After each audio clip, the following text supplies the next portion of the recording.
वेदांत सार में हमने पढ़ा कि अधिकारी जब गुरु के पास जाकर निवेदन करता है कि मुझे मोक्ष का उपाय बताइए, वेदांत विद्या का ज्ञान दीजिए, तब गुरु से अध्यारोप और अपवाद के न्याय से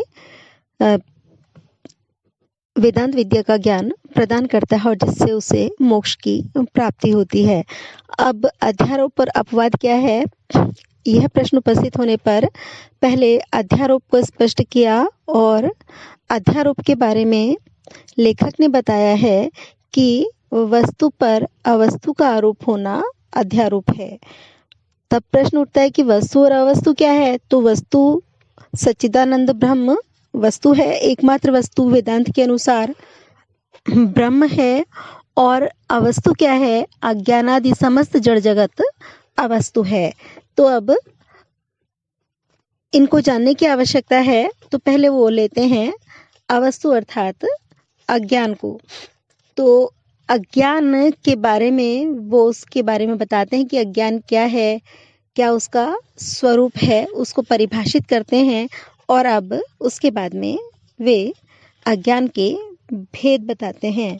तो अज्ञान के भेद बताते हुए वो बताते हैं कि अज्ञान के दो भेद हैं। इदम अज्ञानम समष्टि व्यष्टि अभिप्रायेण एकम अनेकम चैति व्यवह्रियते। इदम अज्ञानम, यह अज्ञान समष्टि व्यष्टि अभिप्रायेण, समष्टि और व्यष्टि के अभिप्राय से एकम अनेकम इति च व्यवह्रियते, एक और अनेक इस प्रकार व्यवहार किया जाता है। यह अज्ञान समष्टि और व्यष्टि के रूप में एक और अनेक दो बताया जाता है। अज्ञान के दो भेद हैं, एक और अनेक। जो एकत्व रूप है वो समष्टि कहा जाता है, समष्टि अज्ञान, और जो अनेकत्व है वो व्यष्टि अज्ञान कहा जाता है। अब ये समष्टि क्या है?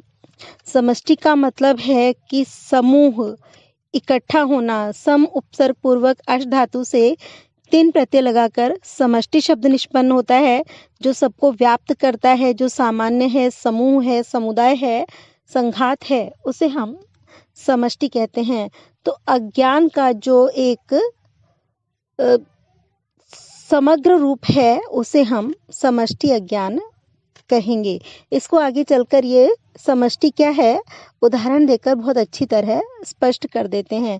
तो जो समग्र अज्ञान है उसको हम समष्टि अज्ञान कहते हैं और उस रूप में अज्ञान एक है। और इसीलिए श्रुति में, वेद में अज्ञान का एक रूप से वर्णन किया गया है। जैसे कि श्रुति है अजाम एकाम, जो अजन्मा है और एक है। फिर व्यष्टि क्या है? व्यष्टि है वि उपसर्ग पूर्वक अश धातु से 3 प्रत्यय लगाकर व्यष्टि शब्द बनता है। और व्यष्टि व्यक्ति या विशेष का वाचक है, एक व्यक्ति का या विशेष किसी विशिष्ट व्यक्ति का वाचक है। तो इस रूप में जब अज्ञान विभाजित होकर अलग अलग व्यक्तियों के रूप में दिखाई देता है, अलग अलग इकाई के रूप में दिखाई देता है, उस स्थिति में हम उसे व्यष्टि अज्ञान कहते हैं। तो एक एक करके वो अनेक हो जाता है। समग्र जब एक एक को इकट्ठा करके हम अज्ञान कहते हैं तो वो समग्र रूप में एक है, और जब हम उसको एक एक इकाई के रूप में देखते हैं तो व्यष्टि रूप में वो अनेक है। तो व्यष्टि अज्ञान को भी ये उदाहरण से स्पष्ट कर देते हैं। तो व्यष्टि अज्ञान का मतलब है जो एक एक इकाई के रूप में दिखाई देने वाला अज्ञान है वो व्यष्टि अज्ञान। इस रूप में भी हमें अज्ञान के इस रूप को बताने के लिए भी हमें श्रुति वाक्य उपलब्ध होते हैं। जैसे इंद्रो माया भी पुरुरूप ईयते, माया के द्वारा इंद्र अनेक रूपों में दिखाई देता है। तो माया उपाधि अनेक रूपों में है, तभी इंद्र अनेक रूपों में दिखाई देता है। तो ये श्रुति वाक्य इसको सिद्ध करते हैं। तो श्रुतियों में अज्ञान एक रूप में भी वर्णित है और अनेक रूप में भी वर्णित है। इसलिए अज्ञान के दो भेद हैं, समष्टि अज्ञान और व्यष्टि अज्ञान। अज्ञान तो अनिर्वचनीय है, लेकिन उसको हम दो रूपों में परिभाषित कर सकते हैं, समष्टि और व्यष्टि। एकम अनेकम इति ये स्पष्ट ही है, वो समष्टि रूप में एक है और व्यष्टि रूप में अनेक है। अब इस बात को उदाहरण देकर स्पष्ट करते हुए लेखक कहता है, तथा ही यथा वृक्षाणाम समष्टि अभिप्रायेण वनम इति एकत्वव्यपदेशो यथा वा जलानां समष्टि अभिप्रायेण जलाशय इति तथा नानात्वेन प्रतिभासमानानां जीवगत अज्ञानानां समष्टि अभिप्रायेण तद एकत्वव्यपदेश अजाम एकाम इत्यादि श्रुते। तथा ही जैसे, उदाहरण के लिए तथा ही यथा, तो जैसे वृक्षाणाम समष्टि अभिप्रायेण, वृक्षों को समष्टि अभिप्रायेण एकत्व समूह के रूप में अभिप्राय होने पर जब हम उनको समूह के रूप में एक साथ कहना चाहते हैं तो वनम इति, वन इस प्रकार एकत्व व्यपदेशः एकत्व रूप से कथन कर दिया जाता है। जब बहुत सारे वृक्षों को हम समष्टि रूप से, समूह रूप से कहना चाहते हैं तो हम उनके लिए एकत्व रूप में वन ये कथन कर देते हैं, उनका एकत्व का कथन करते हैं। वन का तात्पर्य अनेक वृक्ष, बहुत सारे वृक्ष, लेकिन वन तो एक ही हुआ ना। तो जब हम बहुत सारे वृक्षों के समूह को एक करके कहना चाहते हैं तो समूह रूप में, एक रूप में उनका नाम वन हो जाता है और वो वृक्षों का समूह ही है पर वन एक है।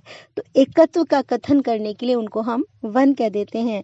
अथवा जैसे जलानाम समष्टि अभिप्रायेण, जलों को जब समष्टि, जल की ढेर सारी बूंदें हैं तो जल की बहुत सारी बूंदों को समष्टि रूप में अभिप्राय होने पर हम उसको जब एकत्व रूप से कहना चाहते हैं तो जलाशय इति, जलाशय कह देते हैं।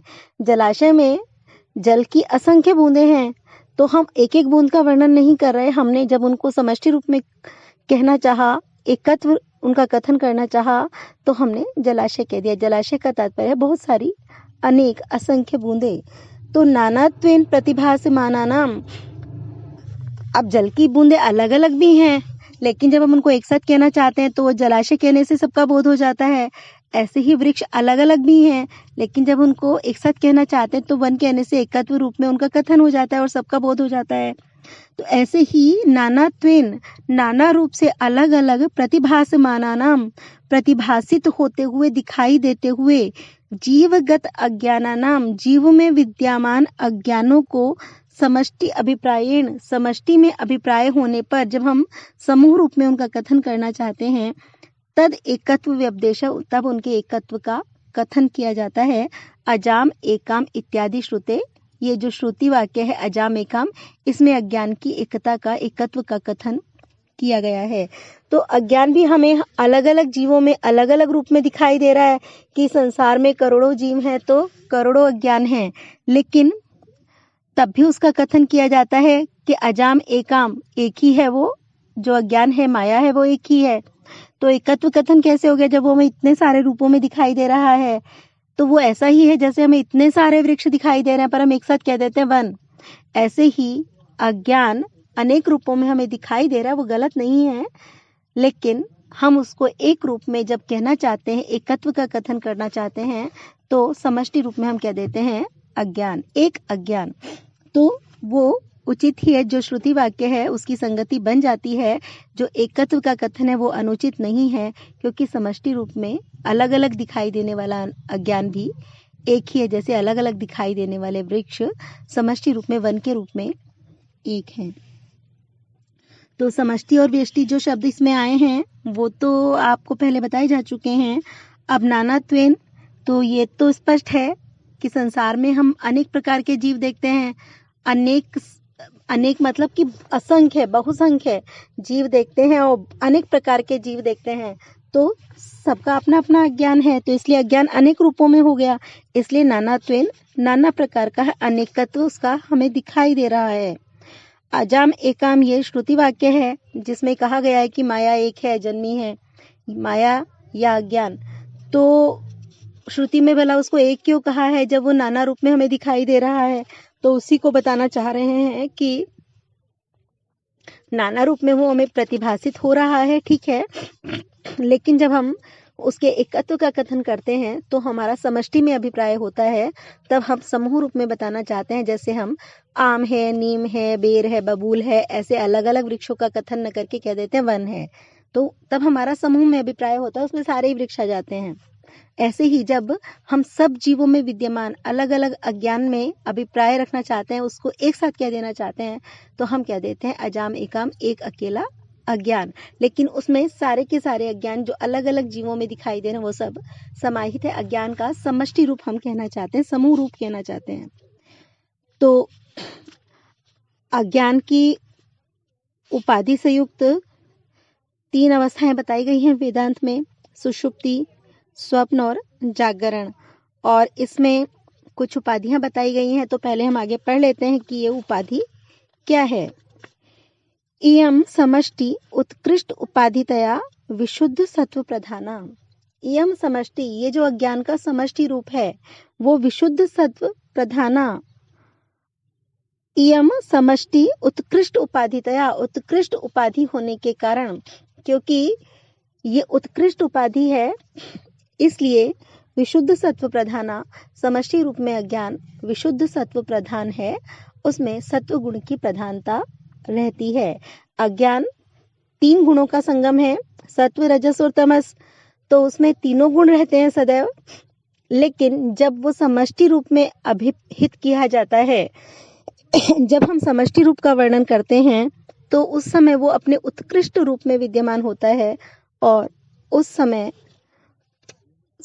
उसमें समष्टि अज्ञान में सत्व गुण की प्रधानता होती है। तमस और रजस गुण अभिभूत रहते हैं, रहते तो हैं, वो जाते कहीं भी नहीं है, लेकिन उस समय वे अभिभूत रहते हैं और सत्व गुण की, विशुद्ध सत्व गुण की प्रधानता रहती है। तो अब इसमें सबसे पहले उपाधि क्या होती है, जिस उपाधि का बार बार वर्णन कर रहे हैं, ये उपाधि क्या होती है, क्योंकि अज्ञान विशुद्ध उपाधि है, उत्कृष्ट उपाधि है। तो ये उपाधि क्या है? उपाधि को बताते हैं जब कोई वस्तु से भिन्न रूप में प्रकाशित हो, मतलब जो कोई भी पदार्थ है उसका जो अपना वास्तविक स्वरूप है, उस वास्तविक स्वरूप से कुछ बदले हुए स्वरूप में, अलग स्वरूप में वो प्रकाशित हो, दिखाई दो, तो उस भाषित होने का, उस प्रकाशित होने का जो कारण है उसे उपाधि कहते हैं। जैसे हम देख लें कि गाड़ी के शीशे हैं, कार के शीशे हैं, वे पारदर्शी होते हैं, मूल रूप से पारदर्शी है, शीशा पारदर्शी होता है। तो गाड़ी के शीशे पारदर्शी हैं, पर उस पर गहरे रंग की फिल्म चढ़ाकर उसे अपारदर्शी बना दिया जाता है। तो पारदर्शी है शीशा, मूल रूप से पारदर्शी है, लेकिन अभी हमें वो अपारदर्शी दिखाई दे रहा है। तो क्यों दिखाई दे रहा है? उसका कारण है कि उस पर फिल्म चढ़ा दी गई है, फिल्म उसको अपारदर्शी रूप में दिखाने का कारण है। तो फिल्म उस शीशे की उपाधि है। फिल्म वो कारण है जिसके कारण पारदर्शी शीशा अपारदर्शी दिखाई दे रहा है। वो है तो अब भी पारदर्शी, फिल्म उतर जाएगी तो वापस पारदर्शी हो जाएगा, पर जब तक वो फिल्म चढ़ी हुई है तब तक तो पारदर्शी है।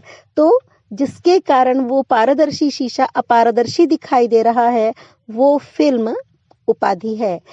फिल्म को छोड़कर हम उसमें पर्दा भी लगा सकते हैं, तो वो पर्दा उस शीशे के अपारदर्शी होने का कारण होने के कारण उस शीशे की उपाधि है। जब हम पर्दे को हटा देंगे तो वो फिर से पारदर्शी हो जाएगा, अपने मूल रूप में आ जाएगा। तो जो जिसका वास्तविक स्वरूप है उससे हटकर उसके स्वरूप को जो दिखलाए, जो उसका कारण बने, उसको हम कहते हैं उपाधि। तो अन्यथा स्थितस्य वस्तुनः अन्यथा प्रकाशन रूपे, जो अन्यथा रूप में स्थित वस्तु है उसका दूसरी प्रकार से प्रकाशन होना, ये उपाधि है। जो अन्य प्रकार की वस्तु है उसका अन्य प्रकार से प्रकाशन का जो कारण है वो उपाधि है। तर्क भाषा आप पढ़ोगे आपके कोर्स में, उसमें उपाधि का लक्षण दिया है, प्रयोजकश्च उपाधि इति उच्यते। जो प्रयोजक है, किसी का कारण बन रही है, वो उपाधि है। तो उत्कृष्ट उपाधि होने के कारण हम समष्टि अज्ञान को विशुद्ध सत्व प्रधान मानते हैं, और विशुद्ध सत्व प्रधान होने का अर्थ स्पष्ट है कि वहां पर ऐसा नहीं कि तमोगुण और रजोगुण रहते ही नहीं है, रहते हैं समष्टि अज्ञान में भी, लेकिन वहां सत्व गुण की प्रधानता रहती है। तमस और रजस बिल्कुल पराभूत रहते हैं, बिल्कुल शांति से और पड़े रहते हैं।